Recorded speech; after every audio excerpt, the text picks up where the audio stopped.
ይገለጻል።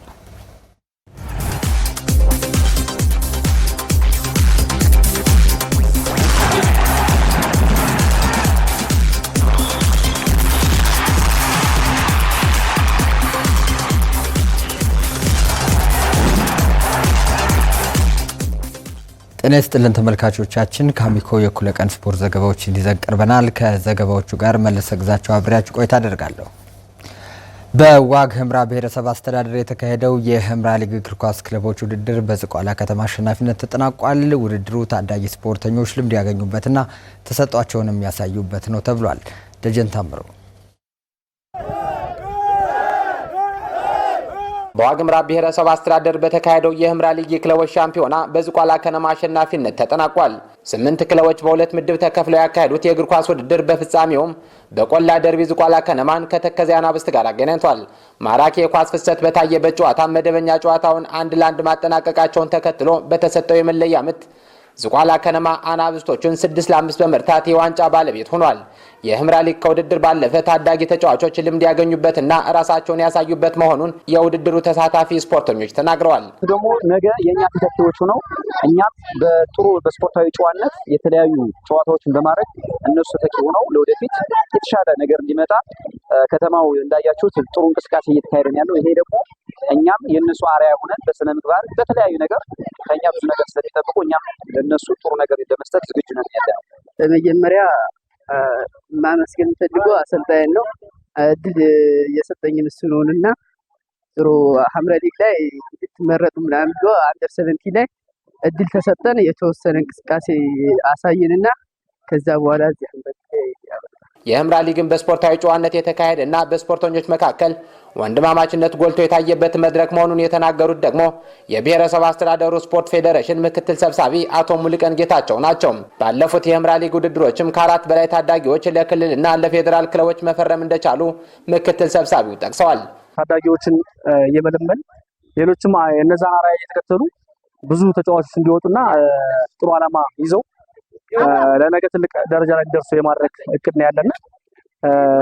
ይሄም ደግሞ እንደሚታወቀው ከዋግን ወክለው በፕሪሚየር ሊጉ የሚሳተፉ ልጆች አሉ።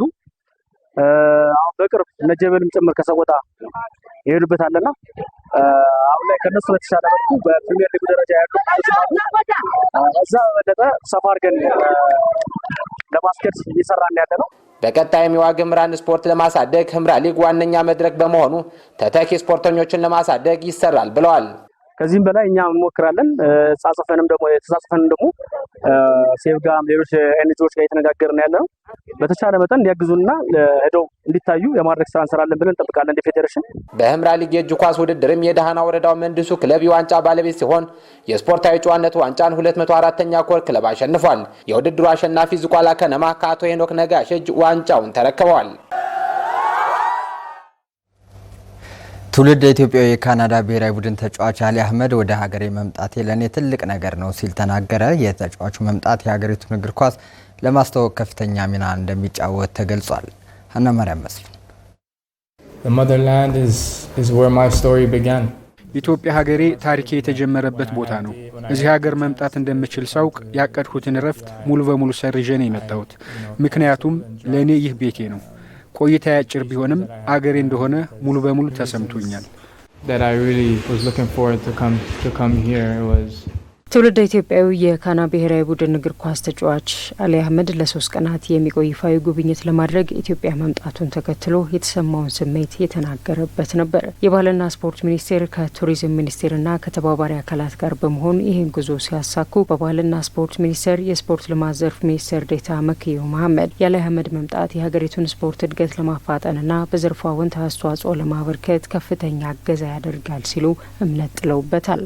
በቅርብ ጊዜ ኢትዮጵያ ለስፖርት በጣም ትልቅ ትኩረት ሰጥታ እየሰራች ነው የምትገኘው። እንዲሁም በተጨማሪ ደግሞ እንደሱ አይነቱ ውጭ ሀገር የሚጫወቱ በርካታ ትውልድ ኢትዮጵያውያን አሉ።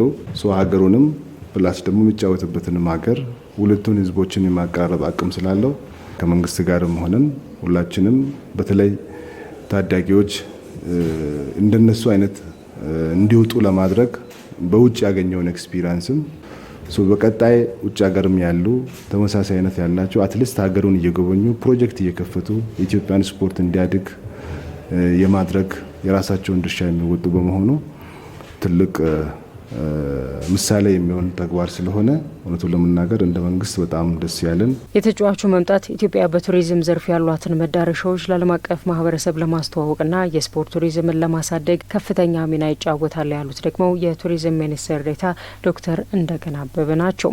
የስፖርት ቱሪዝምን ማጠናከር እንፈልጋለን። በዛ በስፖርት ቱሪዝም ውስጥ ስፖርት የሀገር ውስጥ ቱሪዝምን በማንቀሳቀሱ ሰፊ እድል እንዳለው እናምናለን። አሁን ደግሞ የሰራናቸው መዳረሻዎች ለቱሪዝም ኢንቨስትመንት ምቹ እንዲሆኑና ዲያስፖራው በዚህ አጋጣሚ እንዲያቅ ስለምንፈልግ ያንን አላማ ለማሳካትና በውጭ ሀገር ያሉ የዲያስፖራዎች ወይ ደግሞ ትውልደ ኢትዮጵያውያን ሀገራቸው መጥተው በስፖርት ያገኙትን ዝና እና በተለያዩ ስራዎች ያካበቱትን ልምዶች በቱሪዝም ኢንቨስትመንት ውስጥ እንዲሳተፉ ስለምንፈልግ ነው።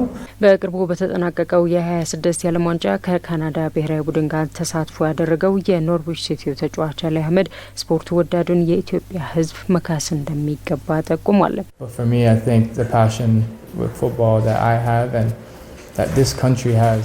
ወደዚህ ለመምጣት የጓጓበት ሌላው ዋና ምክንያት ደግሞ እኔ ለኳስ ያለኝ ፍቅርና ይህች ሀገር ለእግር ኳስ ያላት ልዩ ስሜት ነው። አገሬ ውስጥ ያለው የእግር ኳስ ፍቅር በሌሎች ሀገሮች በቀላሉ የሚገኝ አይደለም። ስለዚህ እንደ ዓለም ዋንጫ ባሉ ትላልቅ መድረኮች ላይ እንደ ማንኛውም ትልቅ ሀገር እኛም የመወዳደር አቅም አለን ብዬ አስባለሁ። አንድ ቀን እዚህ ደረጃ ላይ እንደምንደርስም ሙሉ እምነት አለኝ። ኢትዮጵያን በትልቅ የውድድር መድረክ ማየት ህልሙ እንደሆነ የሚናገረው ትውልደ ኢትዮጵያዊ ተጫዋች የሚጠበቅበትን ለማድረግም ዝግጁ መሆኑን ገልጿል። ኢትዮጵያን በዓለም ዋንጫ ላይ ማየት ለእኔ ትልቅ ትርጉም አለው። እሱ እንዲሳካ ደግሞ ከሚመለከታቸው አካላት ጋር በመቀመጥ እድሎችን ለመፍጠርና ስፖርቱን ለማሳደግ ማቀድ አለብን።